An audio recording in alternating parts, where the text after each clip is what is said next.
Episode 5 की शुरुआत होती है जहाँ पर हम लोग को 1 साल पहले का सीन दिखाया जाता है, जहाँ पर अब एक लड़की क्राई के पास आती है और कहती है कि स्लाइम का ख्याल रखना, क्योंकि मेरे ख्याल से अगर तुम इसे रखोगे तो ज्यादा सेफ रहेगा। तो क्राई भी अब उस स्लाइम को रखने के लिए तैयार हो जाता है, जिसके बाद वो हमें उसी लड़की के बारे में बताता है। उसका नाम होता है C3 स्मार्ट और वो ग्रेविंग सोल्स की एक मेंबर है और साथ में वो एक अल्केमिस्ट भी है। क्राई कहता है कि C3 थोड़ी सी अजीब है, पर वो कैपिटल के इंस्टीट्यूट ऑफ साइंस की एक पार्ट है। वो सभी ग्रीवर्स का ब्रेन है। वो एक सबसे कमाल की अल्केमिस्ट है, जिसकी वजह से उसे एक दूसरा नाम मिला था जो कि था प्रोडोजी। और अपनी नॉलेज और विजडम से वो जो इन्वेंशन करती है वो कभी कभार मुझे दे देती है। क्राई कहता है कि स्लाइम तुमने बनाई है तो मैं इसका नाम C3 स्लाइम रख रहा हूँ। पुरानी यादें ताजा हो गई। जब हम लोग छोटे थे तब जंगली स्लाइम्स के ऊपर पैर रखने में कितना मजा आता था। ऐसा बोलने के बाद क्राई अब उस स्लाइम को खोलने लगता है, तो C3 अब उसे रोकती है और कहती है कि अगर इसे तुम खोलोगे गलती से तो ये पूरे कैपिटल को तबाह कर सकती है, इसलिए थोड़ी सी खतरनाक है। ये सुनकर क्राई अब डर जाता है और कहता है क्या ये स्लाइम खतरनाक है। वहीं C3 अब उसे कहती है कि प्लीज इसे जरा संभाल के रखना।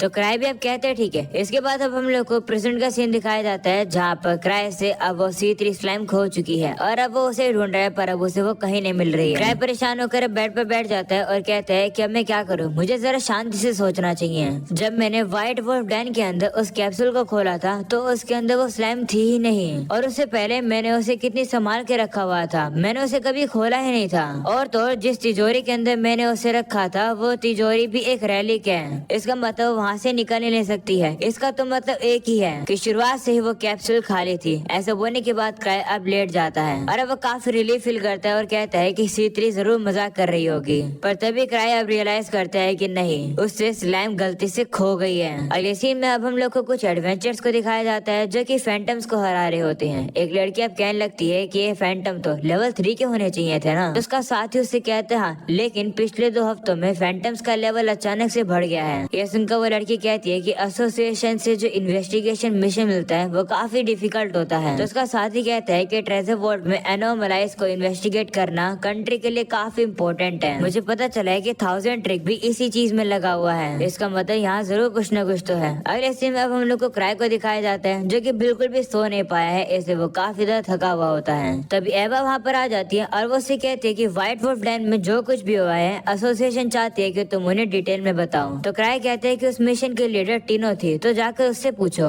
मैं तो वहाँ लास्ट में गया था। जिस पर एवा कहती है कि इस समय पर टीनो लिज के साथ ट्रेनिंग कर रही है। तो क्राई अब उससे कहते हैं कि क्या कैपिटल में कोई मूवमेंट हुई है, मतलब कुछ घटनाएं वगैरह। जिस पर एवा कहती है कि तुम्हारे कहने का मतलब क्या है। तो क्राई कहते हैं कुछ नहीं, अगर कुछ नहीं है तो इसका मतलब ठीक है। तो एवा कहती है कि अगर ऐसी बात है तो मैं जरूर देखूंगी। तो क्राई कहते हैं कि नहीं, ऐसा कुछ भी करने की जरूरत नहीं है, मैं शायद से फालतू में ही चिंता कर रहा हूँ। वैसे मैं जाकर एक बार टीनो को चेक कर लेता हूँ। तो एवा भी कहती है ठीक है। वो लोग ट्रेनिंग हॉल में है, वही बेसमेंट लेवल 2 पर। तो क्राई कहते हैं ठीक है और वो चला जाता है। क्राई के जाने के बाद एवा अब कहने लगती है कि क्राई तो कुछ ज्यादा ही कमाल का है, बिना किसी क्लू के वो चीजों के बारे में ऑलरेडी प्रेडिक्ट कर देता है। लैब्रिंथ के अंदर जो चल रहा है शायद से पता चल चुका है आखिरकार इस कैपिटल में हो क्या रहा है। जिसके बाद क्राई भी अब उस ट्रेनिंग ग्राउंड के पास आ जाता है, जहाँ वो देखता है कि वहाँ तो ऑलरेडी काफी सारे लोग बाहर खड़े थे। उनमें से एक बंदा होता है 7 जो कि ऑब्सिडियन क्रॉस का लीडर है। वो क्राई को कहता है कि लिज को रोक दो, क्योंकि उसकी वजह से हम ट्रेनिंग हॉल यूज नहीं कर पा रहे हैं। जिस पर क्राई कहता है कि उस मोस्टर को रोकना मेरी तो बस की नहीं है। तो 7 कहता है कि एंसम और लूशिया यहाँ है नहीं उसे रोकने के लिए, तो तुम्हें ये करना होगा। आखिर वो अकेले वापस क्यों आई है। जिस पर क्राई कहता है कि उसने सभी ट्रैप्स को डिसआर्म कर दिया था और वो बॉस चैम्बर में पहुंच गई, पर वहाँ जाने के बाद वो बोर हो गई और घर आ गई। जिस पर 7 कहता है कि वो वाला लैब्रिंथ लेवल 8 का ट्रेजर वॉल्ट था। तुम लोग तो कुछ ज्यादा ही ताकतवर हो। वैसे इस बात को छोड़ो, अगर अंदर जाकर किसी ने लिज को नहीं रोका तो टीनो मारी जाएगी। जिस पर क्राई कहते हैं कि तुम ऐसे कह रहे हो, लोग इतना जल्दी थोड़ी इजीली मर जाते हैं। ऐसे बोलकर क्राई अब अंदर जाता है और अब वो ये देखकर काफी हैरान हो जाता है कि लिज ने टीनो की काफी ज्यादा बुरी हालत कर दी है, वो ही मार मार के। लिज अब टीनो को खड़े होने के लिए कह रही होती है, पर टीनो खड़ी हो ही नहीं रही होती है, जो देखकर लिज को गुस्सा आ जाता है और वो उसके ऊपर एक और हमला करके उसे मारने वाली होती है। तभी क्राई वहाँ पर आकर लिज को रोक लेता है। लिज अब उससे पूछती है क्या हुआ। मैं टीनो को ट्रेनिंग दे रही हूँ, तुम्हें तो पता ही है ना कि उसके पास टैलेंट है, पर वो काफी कमजोर है। उसकी उम्र में तो मैं काफी ताकतवर थी। जिस पर क्राई कहते हैं हाँ, तुम सही में ताकतवर थी। वैसे मैं तुम्हारे पैशन को समझ रहा हूँ, पर लगता है कि टीनो की लिमिट पूरी हो गई है। तो चलो आज की ट्रेनिंग बहुत है। जो सिंगलिस कहती है कि क्या तुम मुझे रोक रहे हो। वो बात काफी गुस्से में कहती है। वही क्राई उसे कहते हैं हाँ। जो सिंगलिस कहती है ठीक है, फिर अगर तुम कहते हो तो आज के लिए इतनी ट्रेनिंग बहुत है। ऐसा बोलने के बाद लिज वहाँ से जाने लगती है, पर टीनो अब उसके पैर को पकड़ लेती है। जो देखकर लिज गुस्सा हो जाती है और कहती है कि तुम्हें समय क्या कर रही हो। वह टीनो भी खड़ी हो जाती है और कहती है कि मैं लड़ सकती हूँ। ये देखने के बाद क्राई अब काफी हैरान हो जाता है कि टीनो ने तो वही मास्क पहन रखा है। वह एलिस काफी इम्प्रेस होती है और कहती है कि टीनो पहले तो बिल्कुल नहीं हिल पा रही थी, पर क्राई के आते ही वो हिलने लगी है। क्राई तुम तो काफी कमाल के हो। ऐसा बोलने के बाद वो टीनो से लड़ने के लिए तैयार हो जाती है, जो देखकर क्राई बाहर आ जाता है और वह सभी से कहता है कि मुझे नहीं लगता है कि मैं एलिस को रोक पाऊंगा। जिस पर क्राई कहता है कि चलो फिर हम लोग कुछ भी नहीं कर सकते हैं, तुम हमेशा उन लोगों पर टफ रहते हो। जिस पर क्राई कहता है कि नहीं तो मैं रुक गया था। जिस पर सेवन कहता है कि शब्दों से कुछ नहीं होने वाला है, वैसे टीनो अब और ताकतवर हो जाएगी तो हमारा ही फायदा है। वैसे इससे याद आया है कि मैंने सुना है कि जो नॉर्दर्न रूट है उसे लॉकडाउन कर दिया गया है। तो क्राई कहते हैं क्यों। जिस पर सेवन बताते हैं कि क्योंकि काफी सारे फैंटम्स अपीयर हुए हैं, वो लोग अभी उसे इन्वेस्टिगेट कर रहे हैं। वो ये बताता है कि नाइट के ऑर्डर पर जो पार्टी गई थी वो भी वहाँ पर जाकर कुचली जा चुकी है। जिस पर क्राई कहता है कि मैंने ट्रैवलर्स के बारे में सुना तो है जिनके ऊपर व्हाइट वुल्फ डैन के फैंटम्स ने हमला किया था। क्राई मन में कहता है कि अगर सोचा जाए तो उस समय थोड़ा अजीब लग रहा था मुझे, शायद इसलिए गार्क मुझे वहाँ भेजना चाहता था। क्राई अब कहने लगता है कि आर्क को अभी ही जाना था क्या। वो काफी स्मार्ट और ताकतवर है, लोग उससे मुझसे ज्यादा ट्रस्ट करते हैं। वो एक कमाल का लीडर और एक फाइटर है। क्राई अब कहने लगता है कि मैं सारी चीजें आर्क पर ही छोड़ दूंगा, जो कि इन मुसीबतों को काफी अच्छे से ठीक कर देगा। मैं होप करता हूँ कि वो वापस जल्दी आ जाए, पर तब तक के लिए मुझे ही कुछ करना होगा जिससे कि मैं टाइम बाय कर सकूं। वह क्राई को देखकर सेवन कहता है कि तुम हमेशा की तरह काफी कूल लग रहे हो, यानी कि शांत। जिस पर क्राई मन में कहता है कि ऐसा इसलिए क्योंकि ये मेरी दिक्कत है ही नहीं, मैं तो वैसे भी आर्क को भेजने वाला हूँ। तभी क्राई के दिमाग में एक आइडिया आता है और वह कहता है कि अगर मैं ऑब्सिडियन क्रॉस को गार्क के पास भेजूं तो शायद से गार्क इन लोग को भेज दे। क्राई अब सेवन से कहते हैं कि अगर तुम ट्रेनिंग हॉल यूज नहीं कर सकते हो तो क्यों ना तुम एसोसिएशन के लिए एक मिशन करो, साथ में गार्क को ये बता देना कि मैं बिजी हूँ तो मैं उससे मिल नहीं पाऊंगा। ऐसा बोलने के बाद अब वो वहाँ से चला जाता है और अब वो मन में कहने लगता है देखा मैं कितना स्मार्ट हूँ। तभी सेवन का साथी अब कहने लगता है कि पता नहीं आखिर क्राई सोचता क्या रहता है, आखिर वो पूरे दिन करता क्या रहता है। एक लीडर होने के तौर पर वो तो घर ही रहता है और बाकी सभी लोग को काम पर भेज देता है मिशन करने के लिए। तो सेवन कहता है कि क्राई ऐसा ही है, तुम नए हो इसलिए तुम्हें पता नहीं है, पर ग्रीवर्स को वही चलाता है और इस क्लैन को भी। मुझे पता है कि तुम अभी समझोगे नहीं, पर मैं तुम्हें इस बात की गारंटी दे सकता हूँ कि क्राई एक मॉन्स्टर है। मैं तुम्हें ऑर्डर नहीं दे रहा हूँ, बस मैं तुम्हें ये कहना चाहता हूँ कि क्राई को इस तरीके से देख कर उसे अंडर एस्टिमेट मत करो, उसके अंदर जो है वो देखो। जिस पर उसका साथी भी कहता है ठीक है। अगले सीन में हम लोग गार्क को देखते हैं जो कि कह रहा होता है कि व्हाइट वुल्फ डैन के जो पास में ले लाइन है उनमें कोई भी चेंजेस नहीं आए हैं और मानव मटेरियल का अमाउंट भी नहीं बदला, तो आखिर ट्रेजर वॉल्ट में एनोमली हुई कैसे। क्या इन सब के पीछे कोई आर्टिफिशियल रीजन है? इसके बारे में मुझे क्राई से बात करनी होगी। जिस पर कायना कहती है कि ऑब्सिडियन क्रॉस ने बताया है कि क्राई काफी बिजी है तो वो आ नहीं सकता है। तो गार्क कहता है कि अगर ऐसी बात है तो कल मैं उससे मिलने के लिए चला जाऊंगा। मुझे पता है कि क्राई कुछ न कुछ तो सोच ही रहा होगा, क्योंकि इतने समय से क्राई किसी भी ट्रेजर वॉल्ट के अंदर गया नहीं था, पर इस बार वो गया था। इसका मतलब है कि कुछ न कुछ चल रहा है। अगले सीन में हम लोग अब एक बंदे को देखते हैं जो कि कह रहा होता है कि कितना अनएक्सपेक्टेड है। मैंने नहीं सोचा था कि हाई लेवल हंटर्स इन्वॉल्व हो जाएंगे, खुद भगवान इस चीज को प्रिडिक्ट नहीं कर सकते थे। तभी वहाँ पर और भी लोग आ जाते हैं जो कि अब उस बंदे से बताते हैं कि काफी जल्द एक्सप्लोरेशन एसोसिएशन इस जगह को ढूंढ लेंगे। ये सुनकर बंदा कहता है कि इसका मतलब 1000 ट्रिक, यानी कि क्राई एक ऐसा पर्सन है जिसे हम लोग अंडर एस्टिमेट नहीं कर सकते हैं। जिस पर अब एक बंदा कहता है कि हम लोग मैजिकल सोसाइटी है आकाशिक टावर के, मुझे लगता है कि मामूली हंटर्स समझ पाएंगे कि आप जैसे एक महान सेज ने कितना बड़ा काम किया है। अब ब्रांच रिसर्च इंस्टीट्यूट के एक मेजो बिना ये जाने रुकने वाले हैं कि आखिर ये सब क्यों हो रहा है। जिस पर अब वो मेज भी सामने वाली चीज को देखकर कहता है कि ये चीज इंटरफेयर करता है एनॉर्मस एनर्जी को जो कि अर्थ की वेन में फ्लो हो रही है। ये चीज इतनी ताकतवर है कि इस जगह पर ये ट्रेजर वॉल्ट को बना सकती है। अगर मेरा एक्सपेरिमेंट सक्सेसफुल हो गया तो हम लोग कहीं भी चाहे ट्रेजर वॉल्ट को बना सकते हैं। तो कुछ लोग अब कहने लगते हैं कि हमारे पास और कोई भी चॉइस नहीं है, हमें इस जगह को छोड़कर जाना ही होगा। विश्वास नहीं हो रहा है कि हमें शुरू से शुरू करना पड़ेगा। इतने ज्यादा खतरनाक समय पर सोफिया ट्रिप एंजॉय कर रही है। आखिर वो क्या कर रही है? वो तो डिफेंस सिस्टम की इंचार्ज है ना।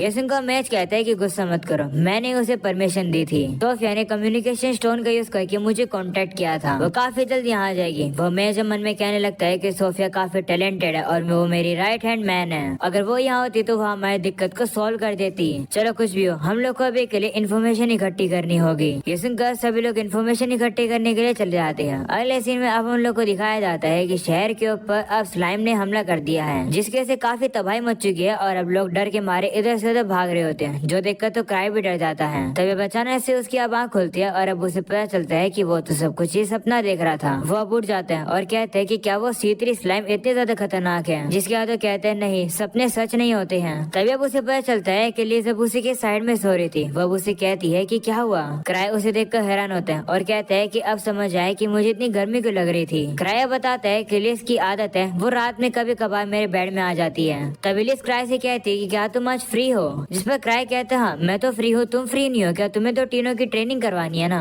तो लिस कहती है कि आज मैं उसे थोड़ा सा ब्रेक दे रही हूँ, नहीं तो वो पूरी तरह से टूट जाएगी, और आज मैं भी ट्रेनिंग नहीं कर रही हूँ, तो चलो छुट्टी लेते हैं। तो क्राई भी कहते हैं ठीक है फिर चलो फिर कुछ करते हैं। जो सुनकर लिस खुश हो जाती है और अब उसे गले लगा लेती है। अगले सीन में हम लोग अब देखते हैं गाक को, जो कि क्राई से मिलने के लिए आ जाता है। वो अब उसे बात करने वाला होता है, पर तभी लिस अब गाक से कहती है कि क्राई आज बिजी है। उसे देखकर गाक अब उसे कहता है कि नाइट पैलेस का क्या हुआ और तुम वापस कब आई। मैंने कहा था कि अगर तुम किसी ट्रेजर वॉल्ट में जाती हो जिसका लेवल 7 से हाई हो तो एक रिपोर्ट तैयार किया करो। तो लिस कहती है चुप हो जाओ, तुम लोग क्राई के ऊपर कुछ ज्यादा ही डिपेंडेंट होते हो, अपने काम खुद करने सीखा करो। जो सुनकर गार्क को अब गुस्सा आ जाता है और कहता है कि तुम्हें पता तो है ना कि तुम किससे बात कर रही हो। जिस पर लिस कहती है हाँ तुम मेरी क्राई के साथ डेट खराब कर रहे हो, यहाँ से निकल जाओ। ऐसा बोलने के बाद वो गार्क को काफी जोर से लात मारती है, पर गार्क भी उसकी लात को काफी आराम से रोक लेता है। हम लोग अब देखते हैं कि गार्क को भी गुस्सा आ जाता है और अब वो लिस से लड़ने के लिए तैयार हो जाता है और अब वो लोग आपस में लड़ने लगते हैं। वहीं पर क्राई अब काइना के पास आ जाता है और कहते हैं कि चलो ऊपर चल के बात करते हैं। तो वही मान जाती है, जिसके बाद अब वो लोग ऊपर आ जाते हैं। क्राई को अब रिपोर्ट देखकर पता चलता है कि ले लाइन में कोई भी दिक्कत नहीं है। काइना उसे कहते हैं कि तुम व्हाइट वुल्फ डैन में गए थे ना, अगर तुमने वहाँ पे कुछ अजीब नोटिस किया हो तो प्लीज बता दो।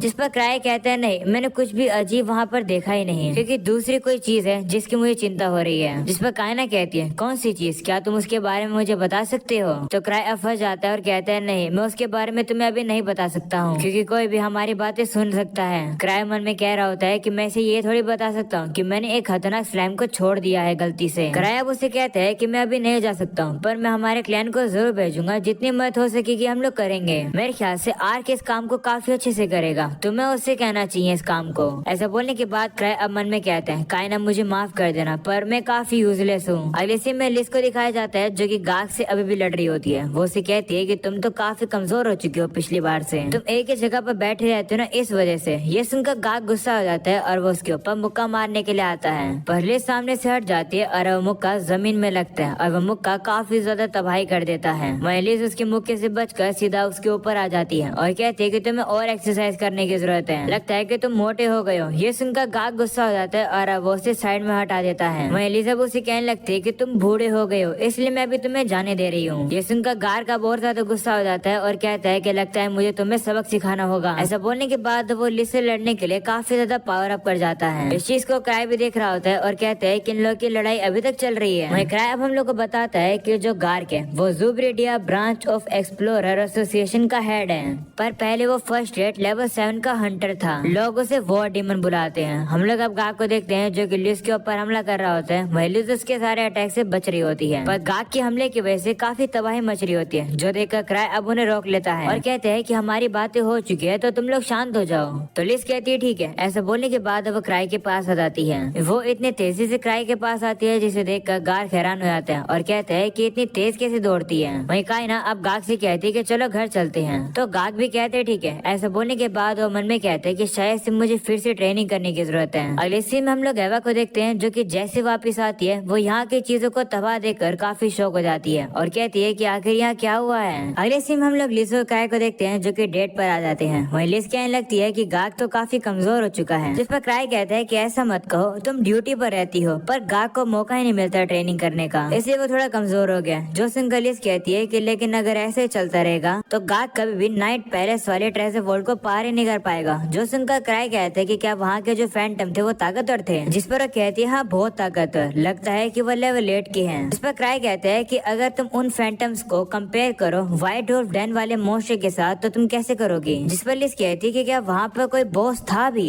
जिस पर क्राई कहते हैं हाँ। ये सुनकर लिस अब उसे माफी मांगती है और कहती है कि माफ कर दो, मुझे याद ही नहीं है। ये सुनकर क्राई काफी हैरान होता है कि वहाँ पर जो बॉस था वो इतना ज्यादा लिस के लिए कमजोर था कि लिस को याद ही नहीं है उसके बारे में। क्राई अब कहता है कि C3 और बाकी सभी लोग अभी भी नाइट पैलेस में ही हैं। अच्छा रहेगा कि वो लोग जल्दी वापस आ जाएं। मैं चाहता हूँ कि उस स्लाइम के तबाही मचाने से पहले ही कुछ किया जाए, उसे रोक लिया जाए। क्राई को इतना परेशान देख कर लिस अब उसे कहती है कि तुम इतना परेशान क्यों लग रहे हो, कुछ हुआ है क्या। जिस पर क्राई अब उसे कहता है कि हाइपोथेटिकली क्या मैं तुमसे कुछ पूछ सकता हूँ, ये बताओ कि अगर ये टाउन तबाह हो जाएगा तो तुम क्या करोगी। जिस पर लिस कहती है कि मैं तुम्हारे साथ भाग जाऊंगी, मैं सी देखने जाना चाहूंगी क्योंकि मैंने वो कभी नहीं देखा है। ये सुनकर क्राई अब कहता है कि मैं पूरी कंट्री की बात कर रहा हूँ डिस्ट्रॉय होने होने की, पर फिर भी लिज काफी पॉजिटिव है, मुझे उससे ये चीज सीखनी चाहिए। तभी अब लिज अचानक से जाकर एक बंदे को पकड़ लेती है, जो देखकर क्राई अब लिज से कहता है कि तुम्हें क्या कर रही हो, जिस पर वो कहती है कि ये बंदा हमें घूर रहा था। तो क्राई कहते हैं कि इसे छोड़ दो, हम लोग बातचीत करके चीजों को सोल्व कर लेंगे। तो लिज भी अब उसे छोड़ देती है। वहीं क्राई अब उस बंदे से कहते हैं कि तुम ठीक तो हो, लेकिन अब वो बंदा वहाँ से भाग जाता है। तभी लिज अब क्राई से कहती है, एक सेकंड, तुमने उसे जानबूझ के जाने दिया ना, तुम तो काफी अच्छी एक्टिंग करते हो, इतनी अच्छी एक्टिंग कि मुझे भी नहीं पता चला। ऐसा बोलने के बाद वो क्राई को गले लगा लेती है और कहती है कि मैं अगली बार काफी केयरफुल रहूंगी। वहीं ये सुनकर क्राई काफी कंफ्यूज हो जाता है और सोचने लगता है कि आखिर ये क्या कह रही है। और ऐसे में हम लोग अब उसी बंदे को देखते हैं जो कि अपने अड्डे पर आ जाता है और कहता है कि आखिर ये कैसे हो सकता है, मैं उन लोगों को काफी दूर से देख रहा था पर उन्हें पता क्या चला, और क्राई ने आखिर मुझे जाने क्यों दिया, क्या ये एक वार्निंग है। आखिरकार वो कितना कुछ जानता है। वहीं दूसरी तरफ हम लोग अब क्राई और लिज को देखते हैं जो कि अपडेट पर आ जाते हैं। वह नरेटर अब कहने लगता है कि आकाशी टावर अब कुछ सस्पिशियस कर रहा है, क्या ये सही में सही समय है अभी क्राई के लिए डेट पर जाने का। अगले सीन में हम लोग अब उसी मेज को देखते हैं जो कि एक रेस्टोरेंट में बैठा हुआ था। तभी एक लड़की उसके पास आती है और कहती है कि क्या आप मास्टर नोक्टस हो। तो वो कहते हैं हाँ, तुम कौन हो। जिस पर वो लड़की कहती है कि मेरा नाम सोफिया ब्लैक है, मैं आपकी स्टूडेंट बनना चाहती हूँ। जिस पर नोक्टस कहते हैं कि तुम्हें तो पता ही होगा कि मैं कौन सी सिचुएशन में हूँ अभी। जिस पर सोफिया कहती हाँ, पर आपकी रिसर्च काफी ज्यादा कमाल की है, मैं चाहती हूँ कि आप मुझे अपने एक्सपेरिमेंट के बारे में बताओ जिसे आप इतने समय से कर रहे हो, मुझे उसका एक पार्ट बनाओ। तो अब नोक्टस भी कहते हैं ठीक है। ये सुनकर सोफिया खुश हो जाती है और अब वो उसका शुक्रिया करती है और अभी हो जाता है ये एपिसोड खत्म।